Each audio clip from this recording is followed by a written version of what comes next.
Philosophers have, excuse me, you can read, there's books on it, but they put this to bed already. And a lot of people just don't know the dog's dead. And they're still going, well, if I don't get up, it's gone. It doesn't work, sorry.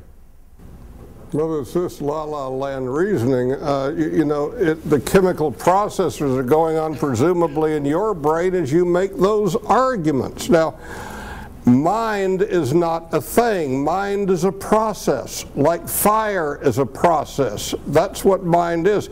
It works on chemicals. That's the nature of life. Sorry, get used to it.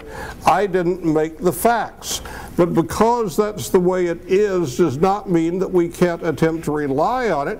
We have changed our stances many, many times. Look at the history of religion and what has been considered good and what has been considered bad in the past.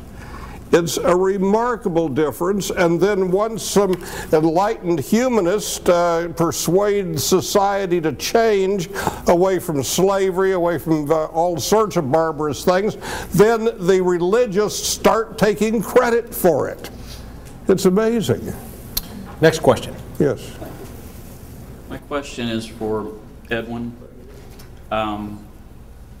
I wanted to ask you a question about historically, I guess you would agree that Isaiah, the Hebrew book in the Bible or whatever, came before Sir Isaac Newton. And earlier you were discussing how God said, I create light and darkness, and then Moses said in Genesis, in the beginning, God said, let there be light. And later Jesus said, I am the light. And I just thought it was kind of coincidental that so many places, like in that book of Isaiah, you mentioned that God said that, or Isaiah said that he was prophesying of Jesus and said that Jesus was, the seven spirits of God would rest on Jesus. And all throughout the Bible, 7 was an important number in the beginning, the middle, and the end. And I just was wondering, do you feel that logically it is a coincidence that Sir Isaac Newton, when he split the spectrum of white light into 7 colors, to spite René Descartes and the Catholic Church on their views of how the nature of light worked, that was actually a coincidence that God said that his sun would be 7, and that, hundreds of years later it was discovered that it was 7 by science, which has evolved. Okay, 7 is archetypally a kind of magic number. The 7, based on the stars, astrology, all kinds of things. A lot of complex reasons, but let's discuss the idea of prophecy is what you're really talking about. There are no prophecies in Isaiah. Well, okay, I hope they're peaceful. There are no prophecies anywhere in the Bible. The Bible in Isaiah says his name shall be called Emmanuel, God with us. Well, his name was not called Emmanuel, his name was called Jesus.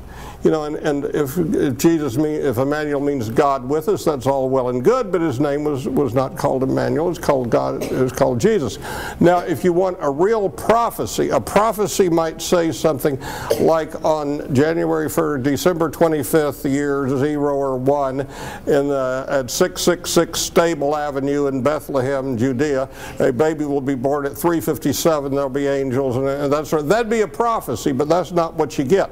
You get all these vague things like the prophecies of Nostradamus and all kinds of other things that if you want to be in la-la land thinking, you can think maybe those are prophecies. All right, now also while I'm on this, let me inform you that Isaiah and all of the other books of the Pentateuch, the books were probably written not at the time that they refer to, which would be about 1200 or so BCE, but really at around the 7th century before the Common Era.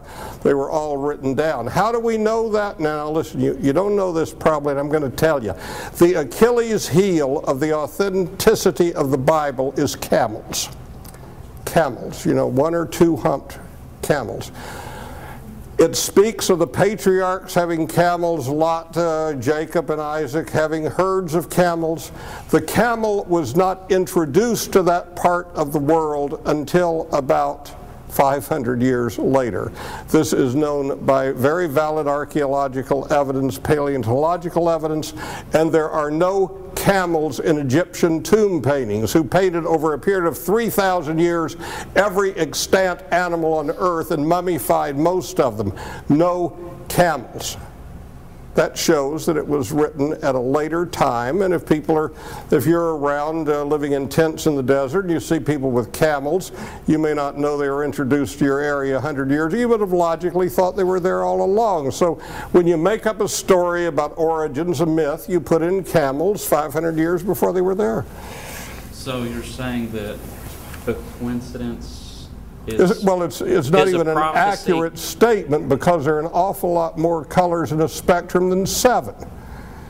You know, well, there's 7 distinct frequencies. Roy G. Biv, it's in every physics book.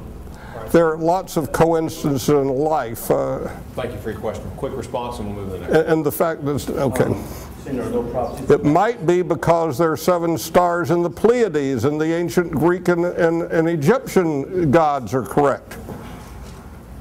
Makes just as much sense. The word camel is an English word, and we would have to look at the Hebrew and see what it was originally intended to be. And I would not judge a book or a writing to be inaccurate because of a translation into a contemporary word. So it wouldn't necessitate that. As far as not prophesying the Bible, let me read you guys something, and you tell me what it is very quickly. I won't tell you what it is until afterwards. Many bulls have surrounded me, strong bulls of Bashan have encircled me. They open wide their mouths at me. I'm poured out like water. All my bones are disjointed. My heart is like wax, melted within me. My strength is dried up like a potsherd. My tongue sticks to the roof of my mouth. You put me in the dust of death. Dogs have surrounded me, goes on. I can count all my bones. That just means they're not broken.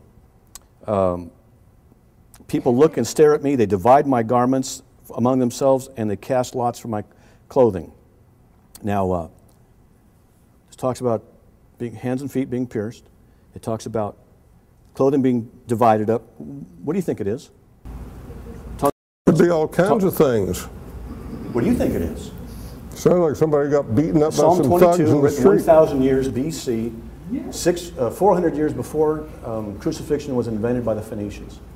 Now, how do you count for that? And that's just Where does it one of say the crucifixion in there? Crucifixion. I can count all my bones. They pierce my hands and my feet. They divide their garments among them. How do they That's count exactly their what bones? It happened doesn't say, on there's the nothing in cross. the Bible about And it was counting written anybody. 1,000 years BC. What else is it? Next question. This is to Edmund. Yes, thank you. I believe it was Aristotle that said it's the mark of an intelligent man who can entertain an idea without accepting it. We can entertain the possibility of a God. Oh, sure you can. It's a possibility. Absolutely. Now, I've never denied that. What's the probability then? That we came from an explosion which came from nothing, and through a series of freak random accidents produced structured, ordered information called DNA that's inherent to life. Or there was an encoder, a designer, and an engineer for all these sophisticated systems that keep us alive. Okay, just because somebody can't explain something doesn't mean there's a God. What's more probable is my question. It was an accident or it was intended? I think that's a meaningless question. It could be either one. You know, I have never said that there is not a God. There's just no proof of it. It is perfectly logically equally consistent to say that an uncreated creator created things is to say that things came out of what we seem to be nothingness. What is the difference? Why do you need a deity or something to do? Now, nobody really knows, and the trick is to live with uncertainty, but because people don't know, they want absolute answers, and therefore they invent religions that priests can use to control them.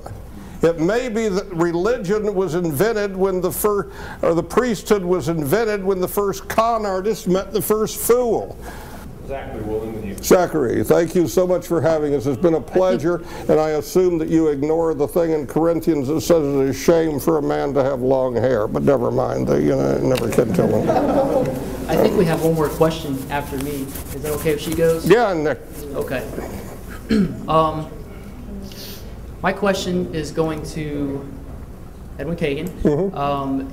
Two-part question. First part is yes or no, and has a yes or no answer. And that is, it's a little simpler than the last guy that was just here, but kind of the same question. Okay. Can rain on rock for a long period of time, say millions and billions of years, result in Mount Everest?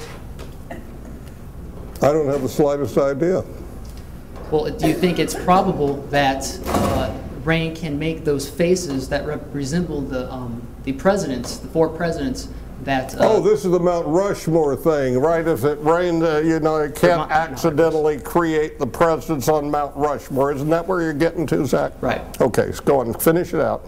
So, do you think if that is if you're saying that that's impossible, let's just say, because it is, you can't get that over raining on rock Well, it's been for said millions that of an years. infinite number of monkeys with an infinite number of typewriters, one might write King Lear. So I don't know what could happen in an So infinite my main question is, the second part of it is, do you think that those people that those faces represent, can they be the result of rain on rocks over long periods of time?